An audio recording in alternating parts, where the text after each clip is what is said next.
Elgato has a line of products called Neo.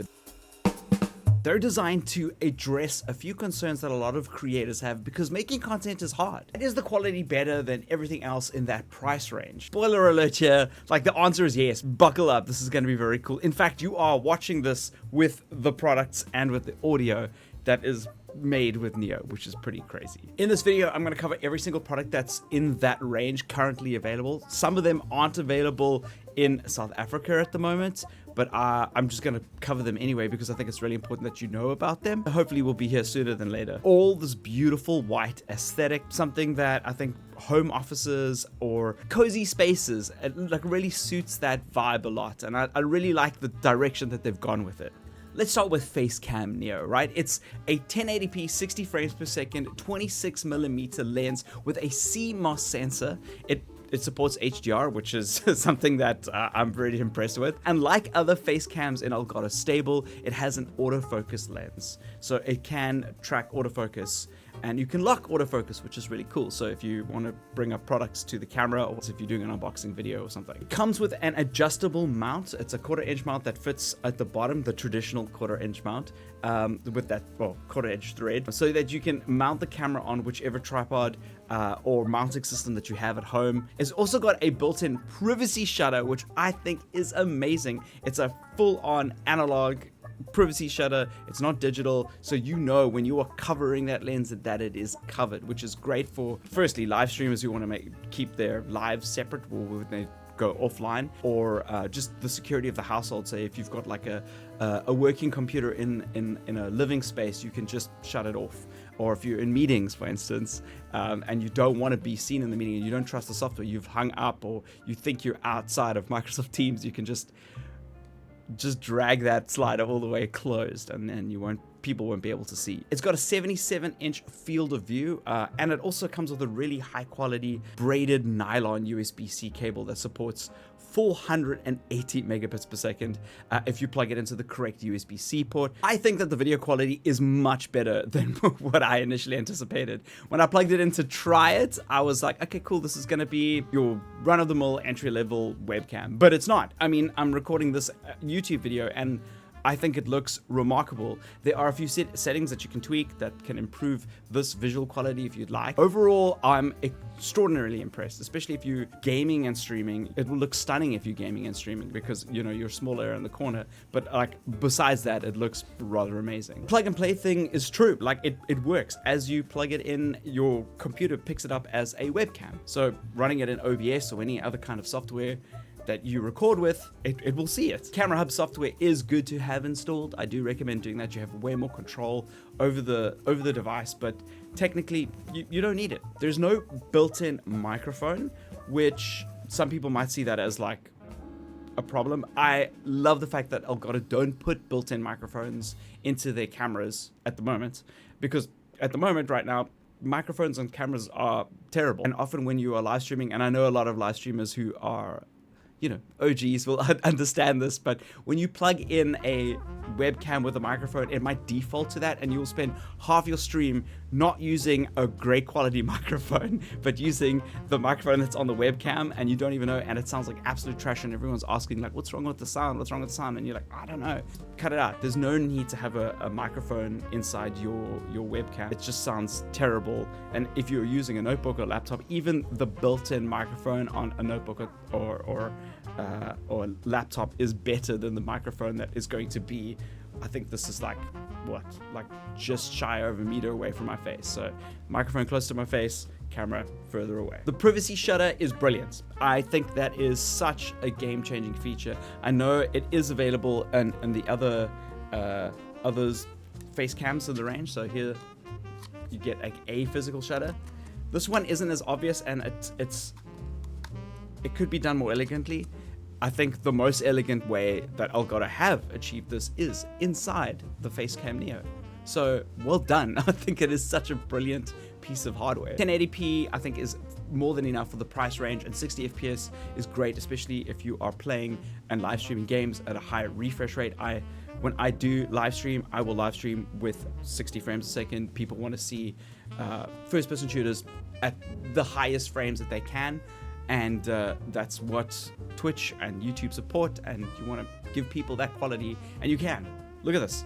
Look at this. This is amazing. I do wish that you could replace the cable. The cable is fixed into the camera. You might want a longer cable, for instance, to reach your piece, or you might want a different kind of cable. It's just nice to have that. Or if the cable breaks, you know, then the whole camera's stuffed. You know, that's one of the reasons why people put in removable cables, and I wish they had done that. It's not a deal breaker by any stretch of the imagination. I think it's really cool that the cable is such high quality. It's very low likelihood of it breaking. Compare this to any other of like webcams or face cams, you know, for live streaming on the market. Is you won't see anything of this quality. Stream Deck Neo. Now this has got to be one of Elgato's standout products in this range, and one that is a no-brainer to purchase, like on so many like levels. You'll hear converts, you'll think people are crazy. People that have had Stream Deck go like, I can't live without Stream Deck now, and people that go like, wow, you could just use a numpad or you can't use a numpad or keypad. Stream Deck is an amazing piece of hardware,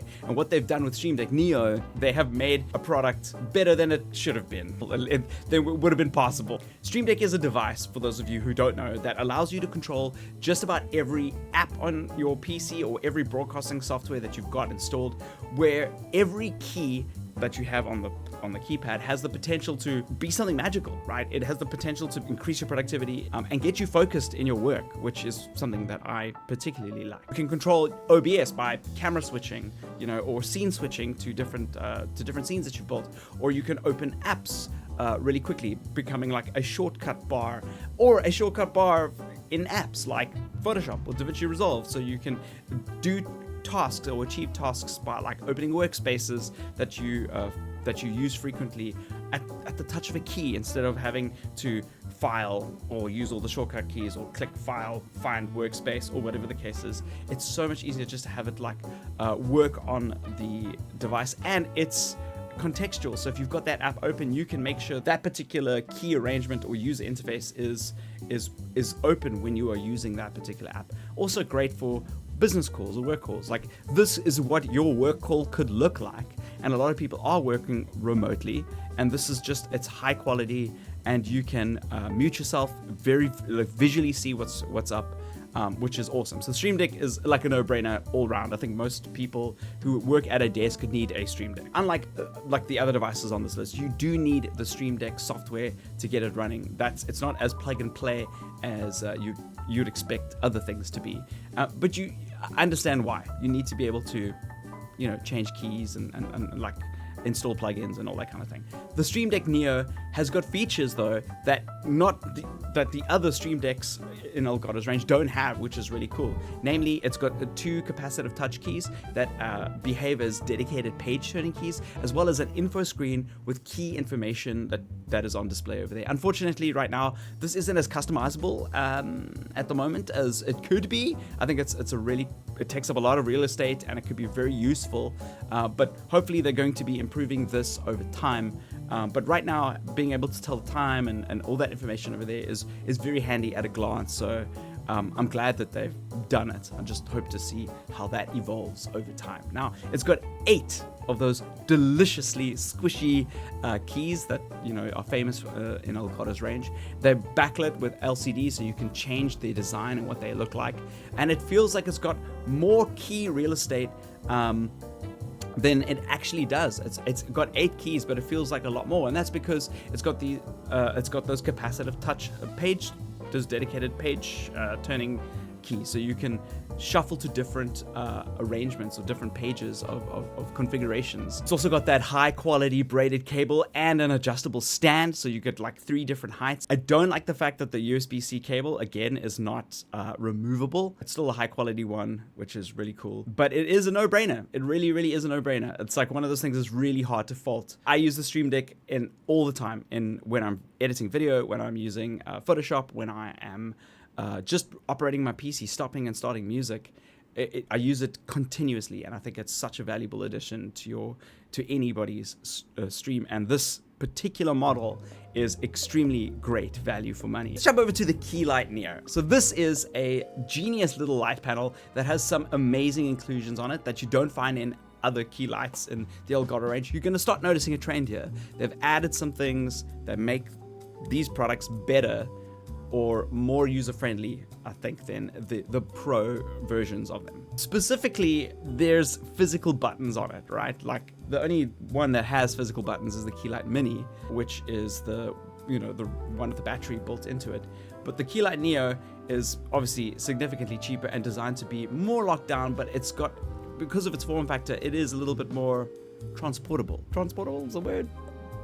You can control this with Elgato Control Center, which is great, the software that you control all the lights with, but everything that the light does can be controlled with the physical buttons. And that's from brightening it, to dimming it, or to changing the color temperature. And it even allows you to save profiles to the device so that you can change it for different situations. Maybe you do your meetings in a different room on your notebook because it's quieter there, and you have a different light profile that you need for maybe you game stream or chat with your friends on Discord in another room, and you want to have a different lighting configuration. You can save it to the device and call up those profiles, which is awesome. To me, though, the greatest benefit of Key Light Neo is the fact that if you've got a power supply, you can get these lights working like for any kind of shooting. Say you want to move to a different room, all you need is a power bank, and you can plug this up and get it working. It's also got great cable management that's built in along the back, and the fact that they've comes with a monitor mount that attaches again to a traditional 1/4 inch mount, means that you can put it on your laptop screen, for instance, or a little like a selfie stick or something that you can orientate on your desk, and it'll work. It's such a versatile piece of hardware. It also comes with a USB extension to make sure that you can mount the light pretty much anywhere that you'd like, and it's constructed with that famous flat Elgato softbox diffusion layer for a very thin form factor. That's very important. It's what makes you look good, makes you look beautiful. For the price you pay, these are fantastic lights. I have to recommend them. My only criticism is that I wish the light panels were a little bit bigger. It mitigates the lights being too close to your face, right? You want the light panel to be as big as possible to create like a soft sun look on your face. You're gonna have to bring the Key Light Neo a lot closer to your face than you would a bigger light box to have that look and feel that you want, that beautiful sun look and feel. But it's by design, right? A lot of people that are buying this, and probably you, are buying these products so that you can work in weird environments, especially on notebooks or whatever, and not have to worry about setting up like a huge gaming setup somewhere, right?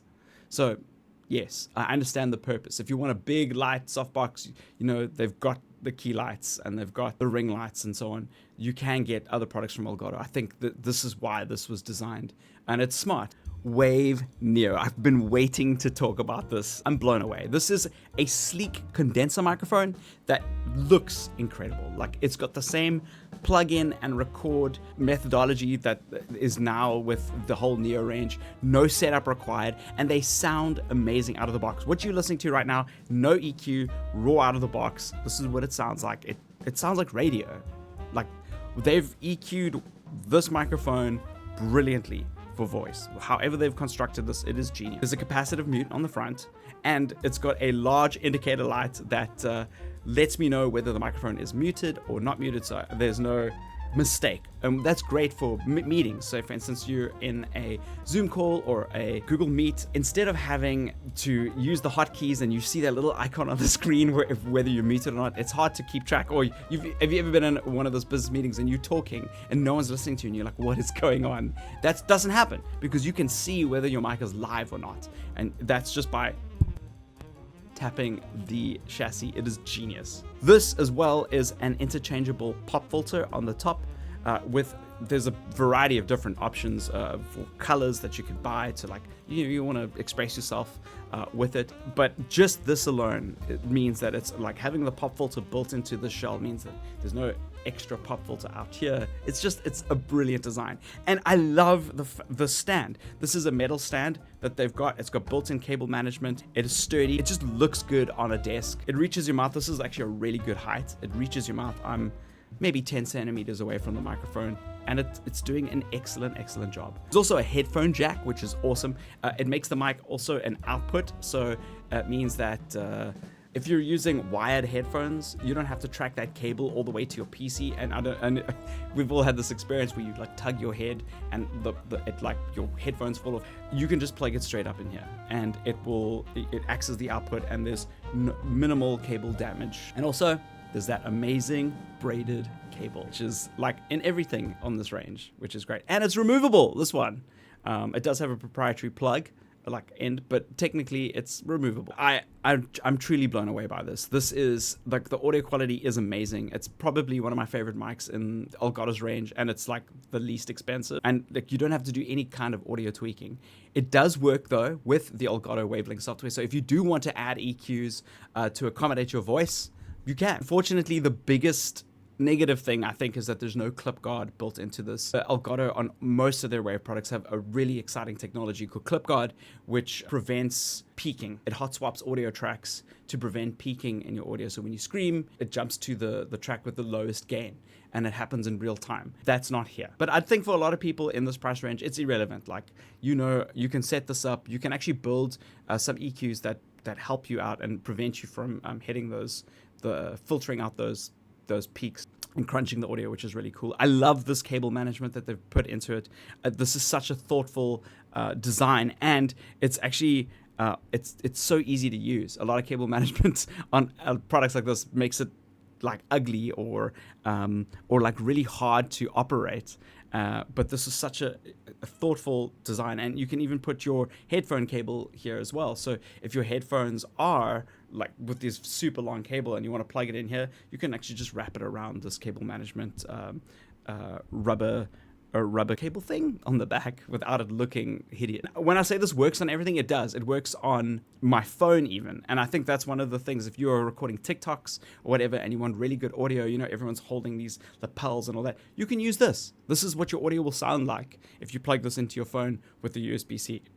It is genius. Like, what a fantastic product. So let's chat Game Capture Neo. So it's a plug and play game capture device that allows a pass through of 4K 60 and records up to 1080p 60. So that's perfect for live streaming and for most people that are live streaming games, and also people that are using more portable devices like Nintendo Switches or Steam Decks or whatever the case is.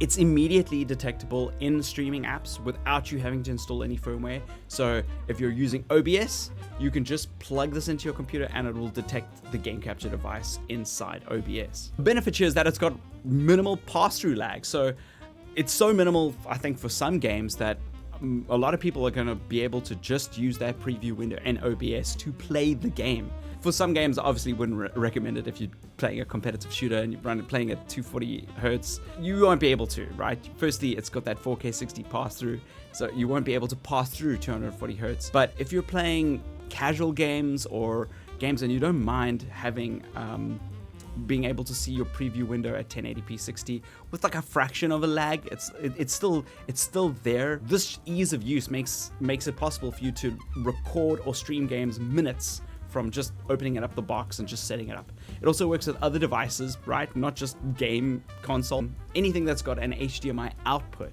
So you can even use it to record footage from an old camcorder, for instance, or even a second PC if you've got a dual PC setup that's got an HDMI output. But at the end of the day, I think a lot of gamers are going to be the primary people that are going to be investing in this. It's such a good price for a piece of hardware that does a really good quality capture, reliable capture in software that just works, like OBS. If you've got a YouTube channel and you just need to record some software without having to use the localized recording on the consoles, and you want better quality than that, or if you are a live streamer who wants to be able to live stream it on the weekends or in the evenings because it's fun, it's something that you do as a side hustle or that you just enjoy sharing your community, this is a great tool to use. I love the fact that it's got an indicator light on the front that lets you know whether you're recording or it's like that it's getting the image for you.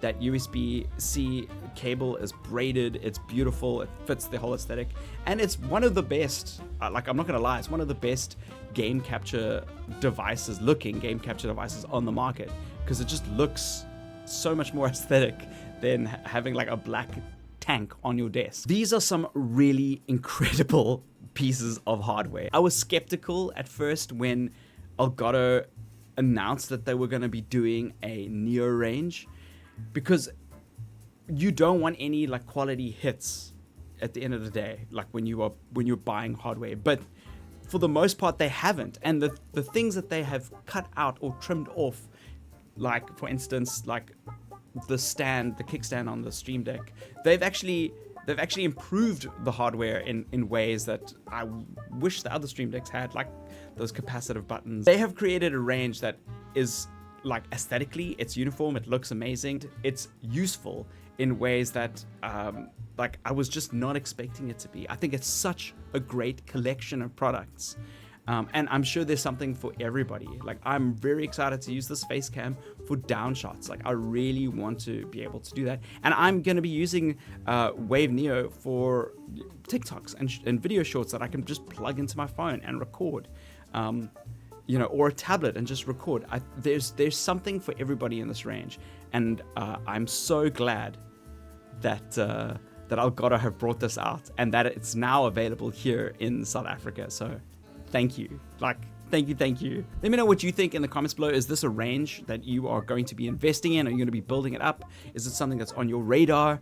Or are you going to be just jumping up to the more pro models or the pro hardware? Let me know. I'll see you in another video. Cheers.